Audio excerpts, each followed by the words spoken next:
bizga izn so'rayapti deydi. Mayli kirsin. Rasululloh ya Rasululloh alayhisalom Abu Bakr kirdi, izn so'rayapti, kirsinmi? Abu Bakrga jannatning bashoratini bering, kirsin. Abu Bakr Rasululloh oyog'ini tikib o'tiribdi bu yerda. Abu Bakr o'ng tomonga keldilar. Orqasidan Umar keldi. Umar kelganlar Umarga xuddi shunday izn so'radi, kirsinmi? Umarga jannatning bashoratini bering, kirsin. Umar bu yerga o'tirdi. Orqasidan Usmon radhiyallohu anhu keldi. Usmonga ham xuddi shunday bo'ldi. Izn berildi, unga ham jannat bashoratini yetkazdi. Shu tariqa 3 ta insonga jannat bashorat berildi shu yerda o'zida. O'sha jannat bashoratini aytib turgan bir sahobiy bordi, ismi Ja'far nimaligini nomi ismiga kelsa aytib qo'yman, hozir yodimda ko'tarildi. O'sha kishi ham aytadi, ukamni kutdim deydi. Qani endi uka ham kelsa o'sha yerga men ham ukamga ham jannat bashorat berilarmikin dedim deydi.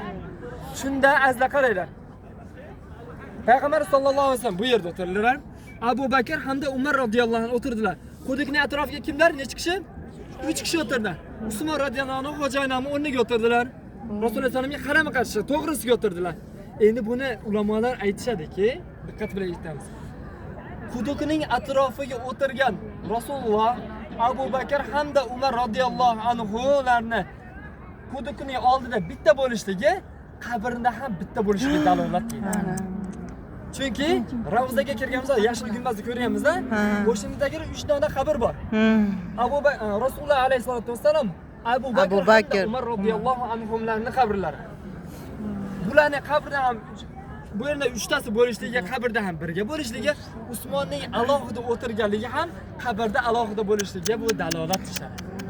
Azizlar, ushbu yerda Rasululloh sallallohu alayhi vasallamning Muhammadur Rasululloh degan uzuklar bo'lgan-ku, rasmda ko'rgansizlar ko'pchilik.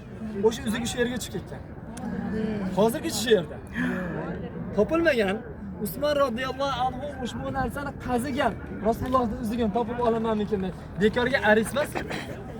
Aris quduq, uzuk quduq bu. Aris uzuk degan ekan aris. 10 ta tuyada suv qazitib olib chiqqan. Quduqni suvini tortgan. Topib olamanmikin deb. Yo'q, chiqmagan. Azgina qazigan ham bo'lmagan. Keyinchalik ushbu narsani Usmon radhiyallohu anhu ko'mdirib yuborgan, har xil holatda bo'lmasin deb. Azizlar, bu yerlarni ko'rdik-a, ma'lumotga ega bo'ldik. Mana bu tomon boru, pastlik tomon. Mana bu kirish qismi bor ekan, qurmonlar turibdi. O'sha tomonda Rasululloh sallam kutib olishgan.